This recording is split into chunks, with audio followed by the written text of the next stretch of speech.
UKLC is presented by Barclays and Curry's PC World.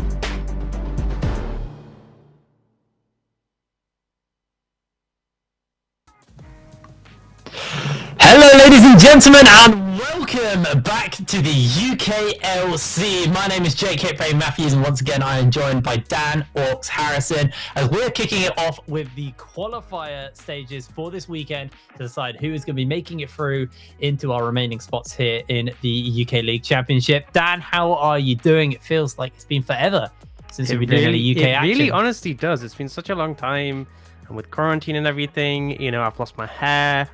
Been a stressful experience. I'm just glad to be back.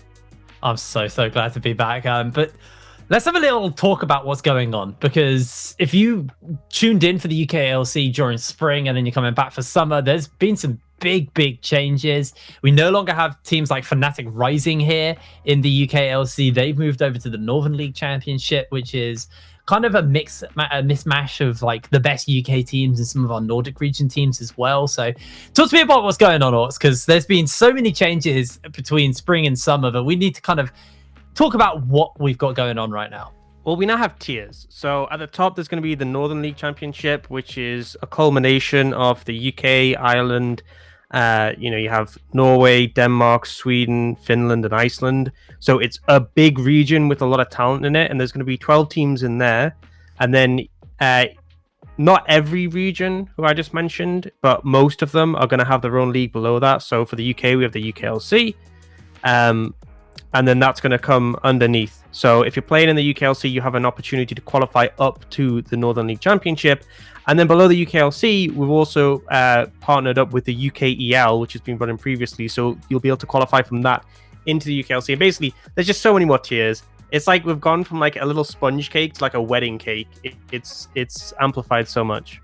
Ogres are like onions, and so is the UKLC. There's layers and layers stacked on top of each other. Now, for the UKLC, we do have to give a big shout out to our sponsors, to the people that make this show possible. So I do want to give a shout out to Barclays, who will be obviously one of our guys joining us here, and Curry's PC Gaming World, PC World Gaming, sorry. So thank you very much for joining and sponsoring us here at the UK Family for League of Legends. Orcs, what are we expecting coming into today? What are we looking at for today's show? So for today, we have a double elimination bracket, and there is an opportunity for two teams to fly through pretty quickly. So the format's essentially going to be there'll be 4 matches open up with a best of 1. And then from there, it'll sort of dictate if you go into the lower bracket or the upper bracket. In the lower bracket, you're 1 series away from elimination, but it then becomes a best of 3. Whereas if you go up to the top, you're still in the best of 1. If you win that, you'll then be done with the day after only 2 games. Whereas if you're going on the lower run, you could end up playing 7 games today. So there's a lot of factors that come into that. There's fatigue of playing so many games. There's the ability to sort of reveal all your strategies to other teams and you'll get scouted. Then there's also the fact that you can build up momentum over those longer runs. But essentially, we're coming in today with 8 teams, 4 of which have been seeded straight into the closed qualifiers due to their performance in other tournaments like the UKEL or the NSC or the Newell. And then 4 teams played it out over the past 2 days in the open qualifiers to get here. Exactly. Now, we'll have a little look at the teams a little bit later, but first of all, I believe we have a little bracket to look at so you can see how everything's going to be playing out today. There are a lot of streams, there are a lot of things going on here at the UKLC qualifier stage. We are on the A stream, so we'll be bringing you London Esports versus Orgless Randoms is our first game today. I'm right on that, aren't I, Orcs? Yep. And then we'll be jumping down to the Group A loser bracket, which will obviously be the loser between Group A and Group 2. So there's 2 Group A's, sorry. You can see there. So we'll be bringing you all of that action. And then, are we doing the decider today or tomorrow? I'm having a complete brain fart on what's going on today. So this is all today. So tomorrow we have 2 best of 3 semifinals. So yeah, initial match 1, initial match 2. Those are the initial matches for Group A. They will go into the winners match. Losers will go into the elimination match. And then the loser of the winners match will go into the decider match, and that will dictate who qualifies to playoffs and who gets eliminated. So that is just Group A's bracket in its entirety.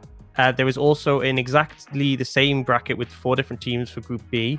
and we have 3 streams running for today to try and show as many games. Unfortunately, won't be able to show every single game, but for us, we're focusing on the Group A teams, and we will be following the elimination route. So we're starting with the initial matches, then we're going to go down to the elimination match, then the decider match. So we'll be focusing on the best of 3s and also the matches where it'll be the last time you'll see one of the teams in the series.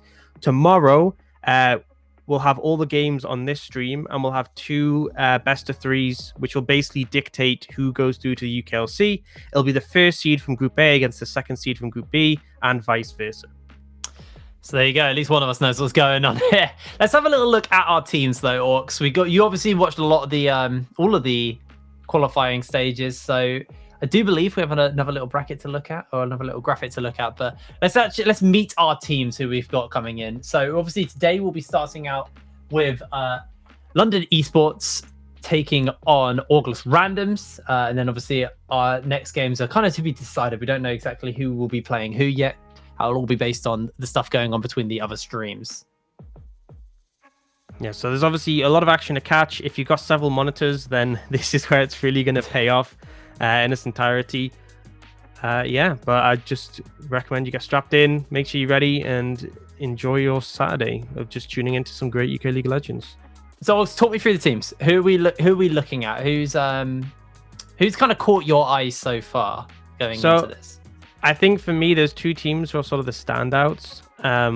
One who came directly seeded into the closed qualifiers, and one who came through the open qualifiers. So we'll start with the closed qualifier team, and that's London Esports, which is actually going to be part of our first game. And I'm certain that a lot of people who have tuned into the UK regularly, and I'm sure you will recognize quite a few of these names. So top to bottom, we've got Bear Tree, Warden, Chimera, Golden God, and Raisins. Bear Tree and Chimera previously on Phelan in the UKLC. They made this great gauntlet run and managed to get right up to XL just before the live finals. Raisins has been in the UK scene for a long time on a variety of teams, so a lot of experience in this roster, and Warden and Golden God as well. This is a stacked lineup.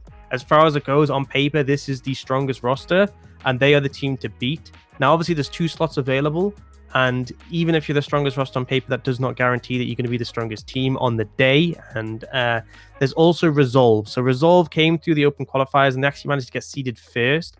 Their roster is Artorias, Linkus, Pillar, Dragdar, and Richley. And I think for me, the real standout's been Dragdar so far. We saw quite a bit of him in the UKLC, but recently, especially in those open qualifiers, he's just been tearing up a storm, particularly on picks like the Varus, which has been a huge priority for him. I mean, it's a huge priority for everyone, to be honest, but he has just been putting his dominance down in the laning phase and throughout the game. So those are my 2 teams that if I had to bet, I think they would most likely come through. But I think there's definitely a ton of opportunity for upset, and there's a range of teams that will be looking to challenge them. Yeah, and I mean, there's 8 teams in total as well, so there is a chance for things to get thrown into the mix. Especially for this first round, it is a best of 1. There is still a losers bracket, so if you lose here, you don't get knocked out entirely. It's not like it's completely over for our teams, but it is very, very important. Now, we are going to cut to a quick break before we get going with our first game of the day between London Esports and Orgless Randoms. So we will see you in a second.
Hello, ladies and gentlemen, and welcome back to the UKLC. Sorry about the extended break.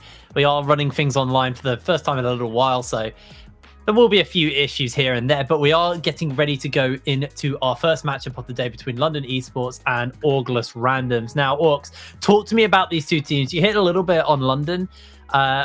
Do we know anything about Orgless Randoms? What are we expecting coming into this game? So we have quite a bit of information on Orgless because obviously they've played through the open qualifiers. Little bit inconsistent, I'll be honest, this team. They've had some really good moments, particularly when they get to lean into their scaling aspects. I know that Vega isn't the most lane dominant player, the top laner. He will tend to pick stuff like Maokai and Soroka, which are huge in team fights later on, but if he does get pressured early, he can struggle. And then Berry as well, their mid laner, will often lean on some scaling picks. He had a monstrous game on Kassadin. And that's the thing, if they can get to those later stages, they really have a chance. But I think the goal of London should be to not allow that to happen. And a critical factor whenever you wanted to play to a later game is how well your jungler does. So we're looking at Phrase for Orgless Randoms, and Phrase had a little bit of a rough day yesterday. Obviously, they still got through to the top 4. That's something they achieved on Thursday. But yesterday, it wasn't the greatest performance. There was definitely moments where it felt like he was struggling in the jungle, sometimes over-forcing on ganking. And the end result was he fell really far behind in farm. Now, I can understand his reasoning to want to do that. He wants to make the impact. But ultimately, the end result was he just got really far behind. And it was kind of just a waiting game until they could be relevant. Yeah, so let's talk a little bit about the actual kind of quality of the game and what's going on. Not quality, but let's talk about the kind of state of the game.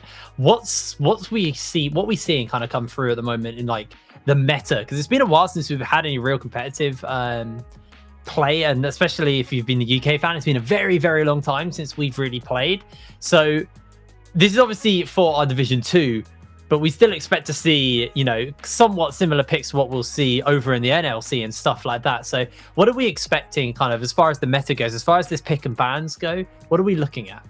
So there was quite a bit of sort of an eye-opening on the competitive meta from the mid-season cup, which we saw between Korea and China. That was sort of seeing the highest level of League of Legends, and there was a lot to learn from that. But we've had quite a big patch between them where they did change all the AD carries. But overall, in the open qualifiers, nothing really has changed that drastically from sort of what happened in the mid-season cup. I think one of the big critical things is that most of the picks and bans are the same.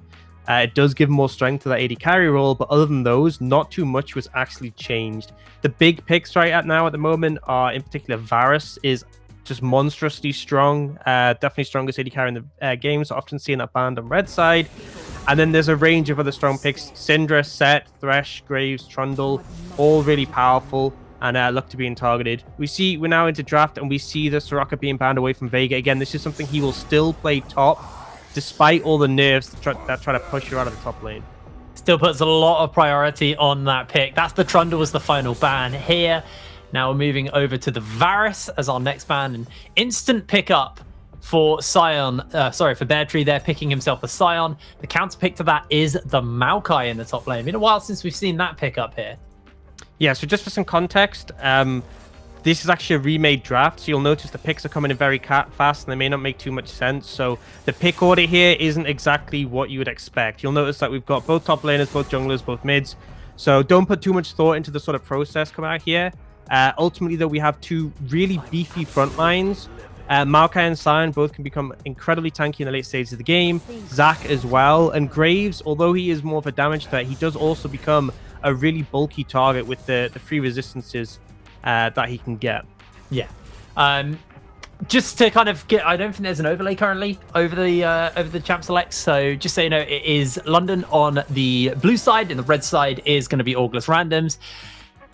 That was very quick picks and bans. Obviously, like we said, there was an issue during the break, so it's already been through, and it was just a remake of that. So Orcs, talk to me about these teams. What are we expecting? What are you liking about these comps? Where's our win conditions? Let's start with London. What are you looking at for this team?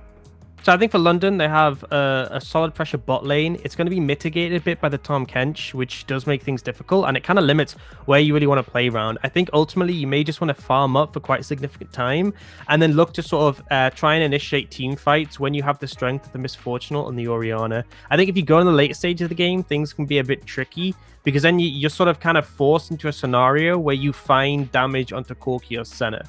If you look over the side of Orgless Randoms, Corki and Senna are super high value targets, but they're also like the main force of damage in the later stages of the game for Orgless Randoms. And particularly Senna isn't going to be doing as much damage as we've typically seen. There's a new Senna build that's sort of emerged, and it's Grasp of the Undying as the rune, and then your build is Frozen Mallet into Black Cleaver. So you're really tanky, really hard to kill, you have a lot of utility, but ultimately in this situation, you're not going to be putting out a ton of damage. So this is very much on Berry. If Berry survives in these later game team fights, I think that Orgless Randoms can do fine. But if he doesn't, you have 3 damage threats on the side of London Esports. You also have a beefy front line there. You have these high impact ults like the Shockwave, like the Bullet Time. I think that there's an easier sort of advantage for the side of London Esports to sort of find a favorable team fight for them. Now, if it does go extremely late, then it can become tricky because everyone knows Maokai, Zac, Corki, Senna, those champs scale incredibly well.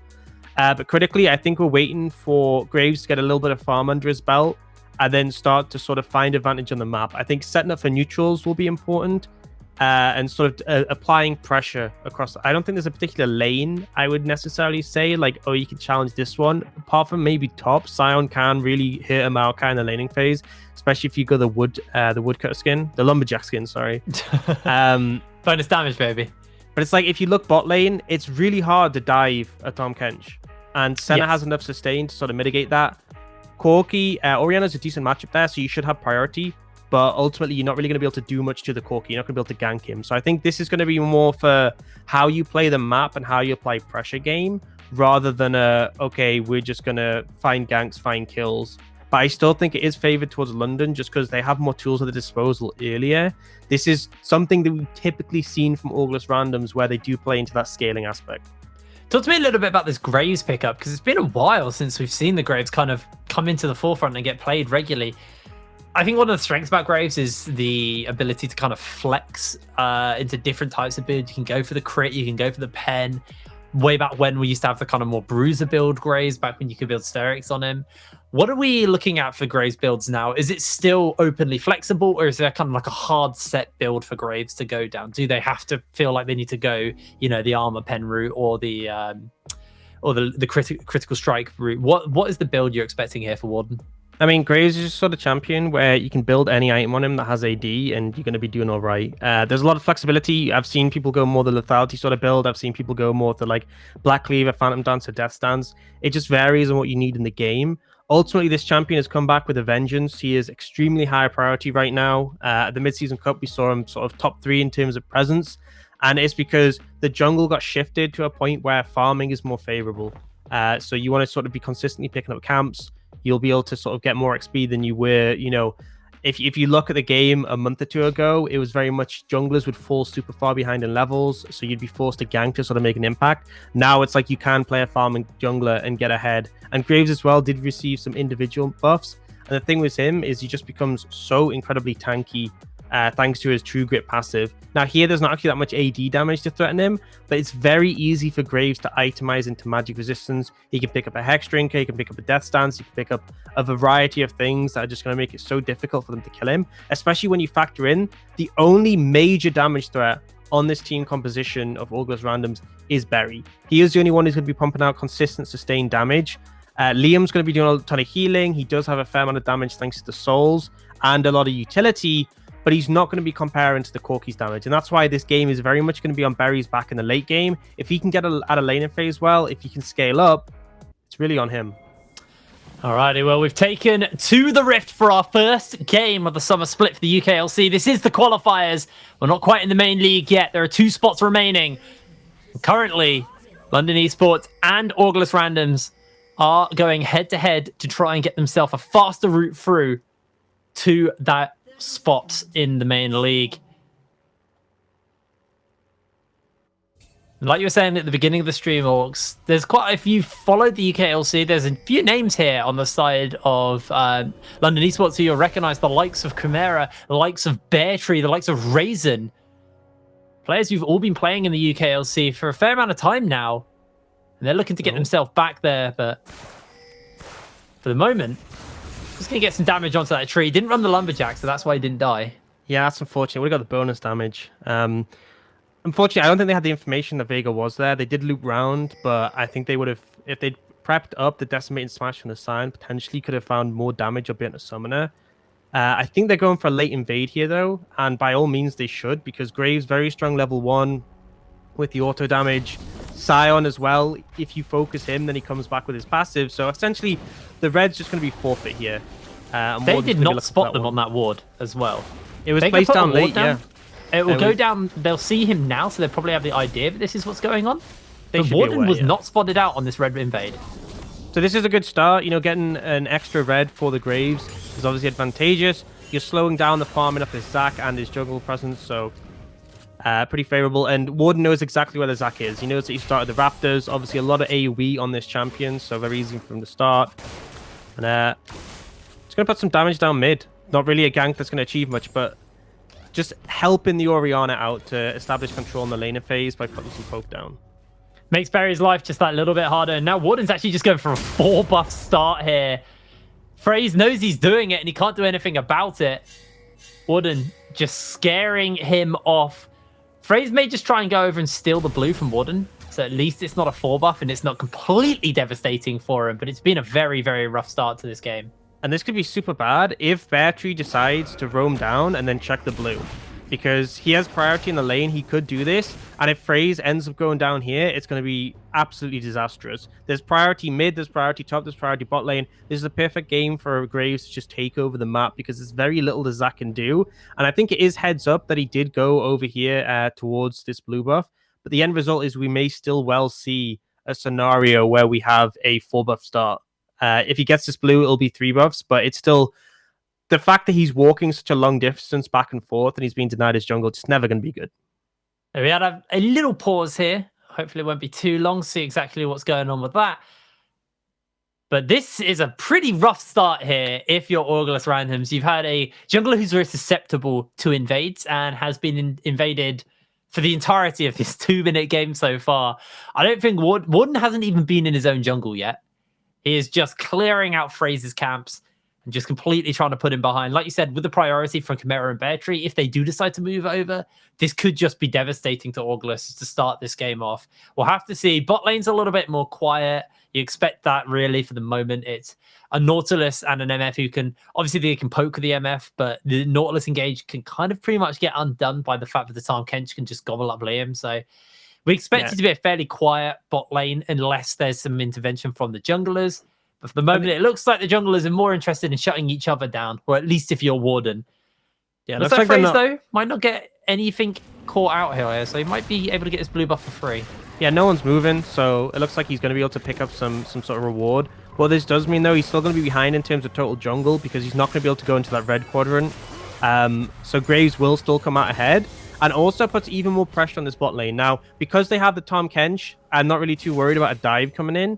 But it just means that there's no point where Liam and Synapse can push out. If you look at the wave now on screen, that's a huge wave for Liam and Synapse. Typically, you'd be able to shove that out, potentially reset yourselves, pressure the enemy team on a tower. You can't do that, though. You really cannot shove the wave, despite the fact that typically you could, because the threat of the Graves being on bot side is just too much. So it's having an impact on the lanes. It's having an impact on the jungle matchup. And the end result is that London are going to find some small advantages built out here. Actually, they're pushing out, so ignore what I said. They're feeling a little bit risky. And this will go really well for them. They've kind of called the bluff of London that they don't feel threatened by a gank with the huge minion wave, so they'll be able to crush that wave pretty favorably. And now should be able to just go for a reset. Warden's heading over towards that Scuttle Crab, trying to contest it. It's quite far away from him, but FaZe has not got it low enough. Now Warden, with the backup of Bear Tree, are going to look for him. The smash goes down and the flash goes out. FaZe is out of there, but Warden is hungry for blood. The sapling toss should slow him down, though, and deny him the chase and the kill. This will just be yet another camp and probably another Scuttle Crab over to Warden. Yeah, and Warden he is so focused on denying the Zac. He could have gone and cleared his own red buff, cleared his golems, but instead, he wants to keep the Zac behind. He knows the scaling obviously is potentially there. He detoured away from the enemy bot lane who are shoving up, and he looks to shut him down and deny him as much as possible. So that has been his main focus so far this game. Well, yet another camp being denied from FaZe. I'm fairly certain Warden hasn't done a single zone count here. We'll have to hold that because Sinat Sprinter pretty low here. The Knight's ticking, but he's still got a little bit of grey health if he needs it. So he should be able to get out. Golden God completely out of mana right now, so they'll be fine here in the bot lane with the sustain they've got. Able to poke them out. And now Warden's going to go do his own jungle.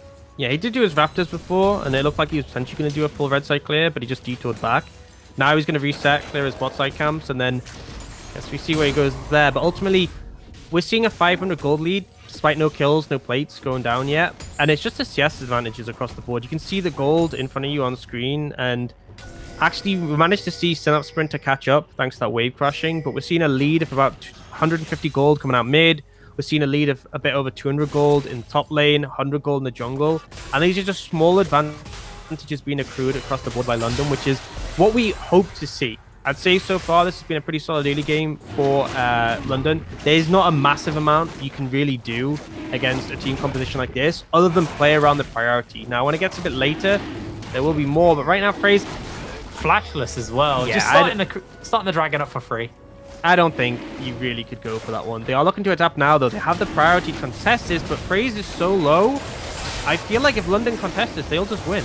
Yeah, teleport's coming in. It looks like Bear Tree is joining the party. Warden does get himself caught out. The shield's on here by Chimera. Shockwave has been available. That's going to be the dragon picked up by the Tahm Kench. Taken away here by Orgless Randoms as the fight is just scrappy on all fronts. First blood gets picked up by Golden God. A second one here for Chimera. And that's 2 kills for London Esports, but they lose the Infernal Dragon. And it's just a desperation dragon coming out from FaZe. This is him saying, look, we need a scale. We don't want them to get the souls, so we're going to go for this dragon. But you end up throwing away 2 kills. That 500 gold lead is now just shy of 2,000. And if you look where the gold's going, the Orianna got a kill, the Misfortune got a kill. No summon is burned on the side of London apart from that teleport. And it's just not the play you needed to make. I know there's the importance of sort of denying a quick 4-dragon soul so that you can stale. But I think a play like that is just going to give momentum over to London. Will make them oh so more confident on trying to contest the next dragon as well. That's the key thing for them here. Now, it looks like the reset's coming through. The gold's getting spent a little bit here. And a rotation. The Misfortune will go catch a massive wave here in this top lane. Got those attack speed boots as well. You can see the items, what this is kind of accruing here for the side of London Esports. You've got the Barmies on Bear Tree. You've got the attack speed boots as Bear Tree. Actually, very sorry, is just getting caught out. Chimera finds himself an opportunity to kill there. Able to pick that one up. Really well played overall there. The shockwave coming in from Chimera after TPing in. The follow-ups there. And this is going to mean they can apply so much pressure on this top side of the map. Bear Tree is just sitting alone to defend this bot lane tower. FaZe is nowhere near, so there's really very little threat. The damage just isn't there to cut through this Scion right now. You'll see he has a ton of wave clear to thin out the wave. So the end result is we see Orgless Randoms get 1 plate, and in return, we're seeing a plate likely going to go down mid. We're seeing the Rift Herald going to get taken, and then they're going to be able to put a ton of pressure towards this top side. So really heads up play from London. The swap was nice, the timing was good, and they're being rewarded for it.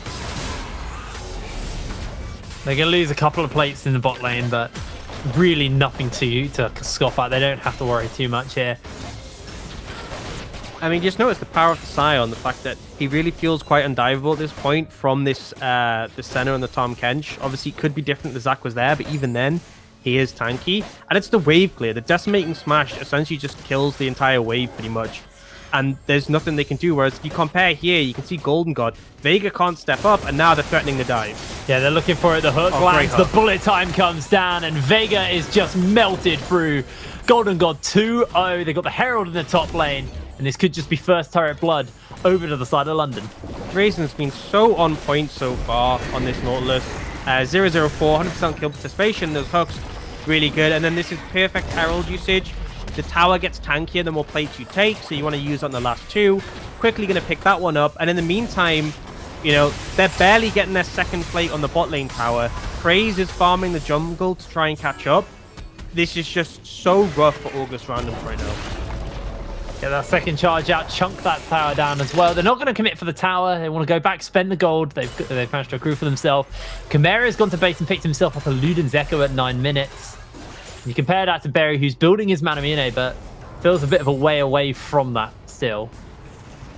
And that's the thing with this Corki build, is it has a huge spike when you get to, say, 2 items, 3 items, when you have a ton of attack damage partnered up with your ultimate damage. It's just massive there. And it also helps out late in the game, because typically Corki wouldn't have a great time filling out his item build, just because you would normally be like, okay, I've got Triforce, I got Rapid Fire, I got Infinity Edge, what now? But I think ultimately the situation is the Manamune does slow down your early spike. It's going to be longer till you have the Triforce, longer till you're relevant. It is the optimal build, but it has different power spikes the old Corki would see, and that's something that really Orgless randoms don't need right now, because they are going to be struggling.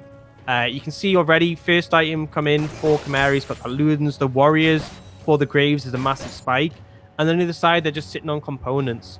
And with that top lane tower down, they can start applying the pressure bot. And Fraze has just been playing hide and seek with Warden. He's just trying to avoid him right now. And it means that whichever side London lean towards, they're not going to meet any opposition.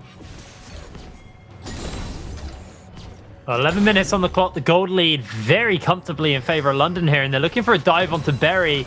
They've got the ultimate. That's going to be the Hex Flash. They're coming forward. And just about dodging out as Fraze actually flashes in forward, uses the Let's Bounce. Raisins going to take a fair amount of damage as the Railgun comes down, and Raisins is low HP. Chimera's trying to slow them, but one stray rocket from Berry is enough to find the first kill for his team. Orgless randoms turn the play around. Good move coming out from Berry there. It was a little bit too telegraphed. You saw Chimera moving up, and he's just able to Valkyrie over the wall. And then Fraze, honestly, a good re-engage, but they're looking for Berry. Chimera finds that kill nice and easy. Not too much you can do in that situation. Now, looks like the Dragon Rush is trying to come out of Orgless randoms. If they can get this one, it's big, but I feel like a response is going to be in place. Warren's got the shield on. He puts that blind down. Synapse is going to use the exhaust, and then goes Fraze, dodging away, but in comes the charge. In comes the Scion. Beartroo's looking for Fraze. He's going to get the Cell Division popped, and they will just cut him down. Back to the Drake as well. He gets picked up by the side of London Esports, and Chimera gets his 4th kill to boot. Often you see teams do this when they have a lot of scaling, as they go for these desperation Drakes. They have it in their head, if we secure 2 Drakes, that's going to be 20 minutes until the enemy team can get a Dragon Soul. But in this situation, you forcing these Drakes is just giving more and more advantages over the side of London. They picked up a kill there onto the Zac. They picked up the Tom Kench as well, I believe. Or actually, I'm not completely sure.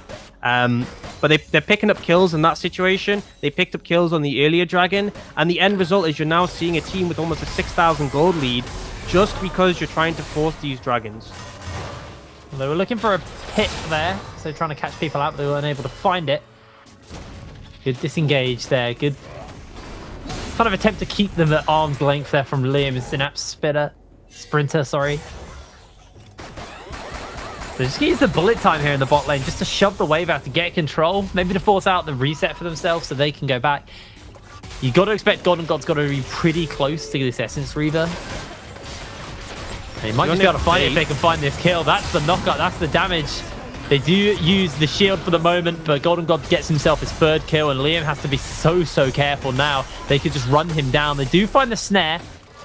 There's still a cannon to tank the tower for them, so does look like just going to back off for the moment. Berry trying to defend what remains of this mid lane turret. The plates will be falling off shortly. And the last of the plates should just get picked up in this bot lane. They may even be able to get this last turret with plates, actually. They got time. They're going to do it. There's just so much gold going over there now. 7,500 ahead at 14 minutes. It's a massive lead. And in that situation, Synapse just overstepped, trying to stop the reset. Got overzealous. You have no summoners. You know the Nautilus has ultimate. And again, Raisins plays it flawlessly, and you just end up going down. And I think this has so far just been a game where Orgless randoms, they're aware they have the scaling composition that they want to play around. It's not like a flat, we hit late game, we win, but they very much want to lean into the later stages of the game, but they haven't just been able to give up these objectives. They've forced 2 Dragons that have both been costly.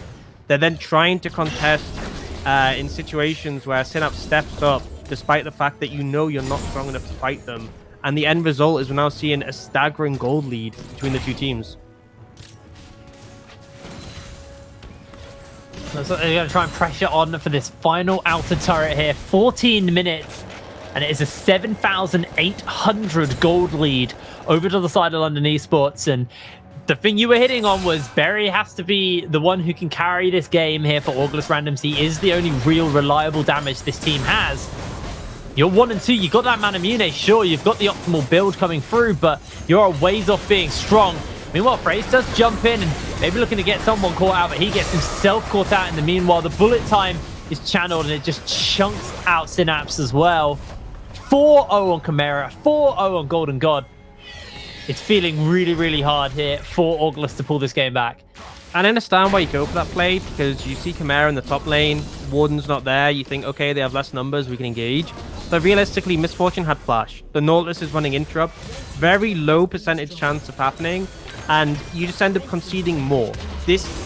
Normally we see teams being willing to say, okay, we can't contest this, let's give it up, let's fight a later fight. This is a situation where it feels Orgless Randoms go, okay, we can't contest this, we're going to fight anyway, and just give them even more. Fraze's game has kind of been a little doomed from the beginning. I think it's fair to say. I think since he got invaded. The dabbing penguin says it all. Yeah. Dragon spawning up fairly soon. It's going to be a mountain salt in this game. And I guess that's the one consolation prize in that, yes, you did get that first Drake. It did kind of cost you a lot in terms of the fact that you're now 9,500 gold behind, but at least Soul's delayed. So there's that sort of, I wouldn't even say silver lining, I'd say it's more of a copper lining.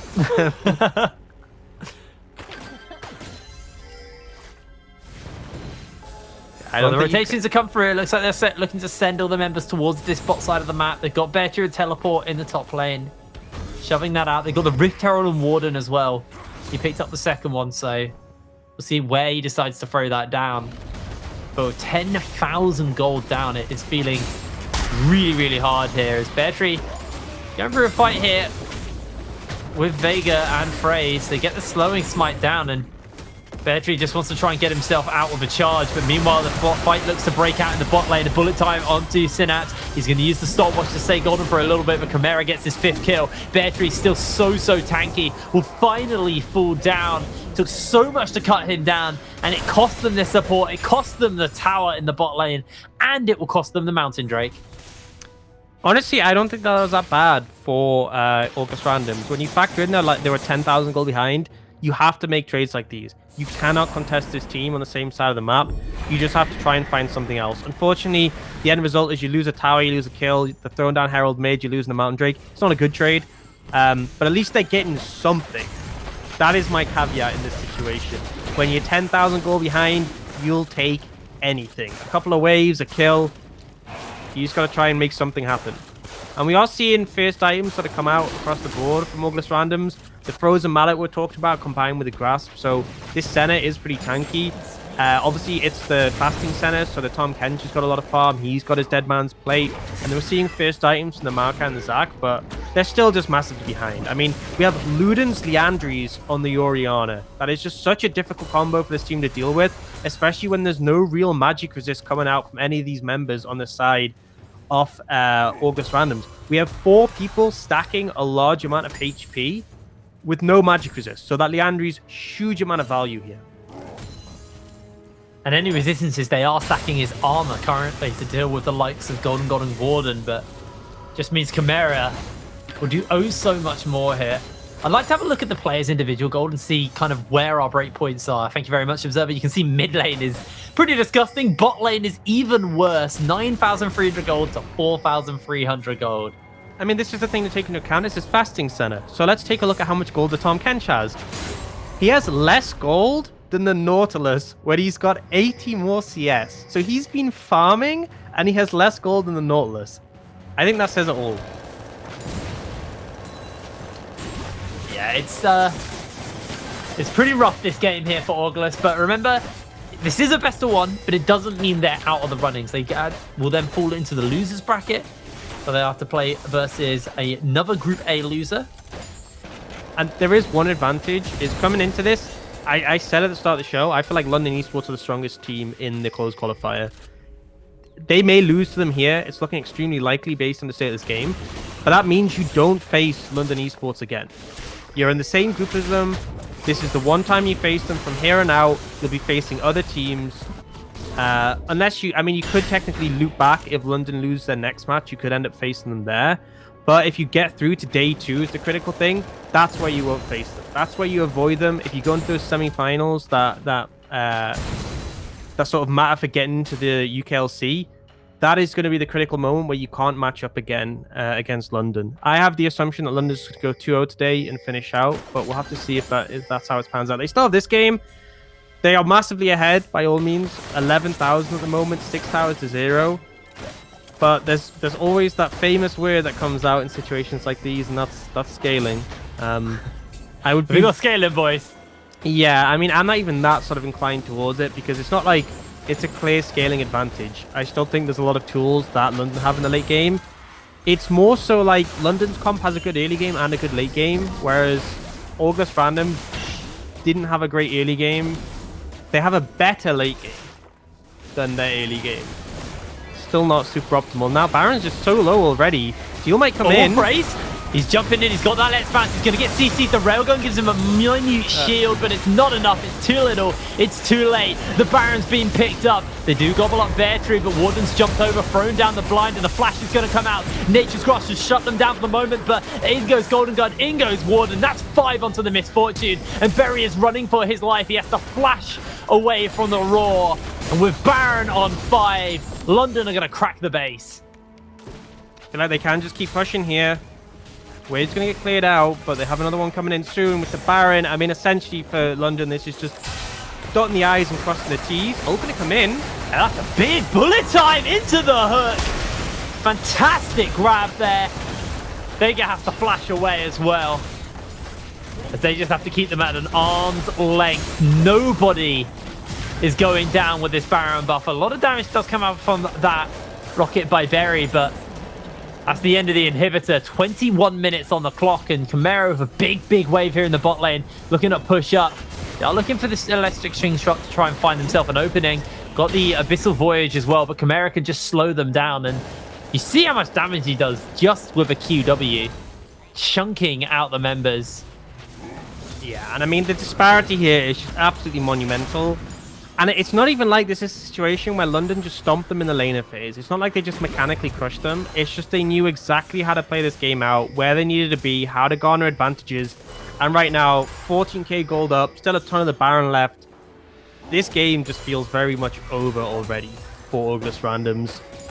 A miracle team fight is how they need to get back in. I will say they now have the Manamune Triforce on Corki. It's a bit late. It's very late, but at least something. So I think if London push up, they can maybe go for a one last ditch effort fight and try and get something there. Yeah, it's very much... The game is over at this point pretty much, unless you can make some kind of big miracle play happen.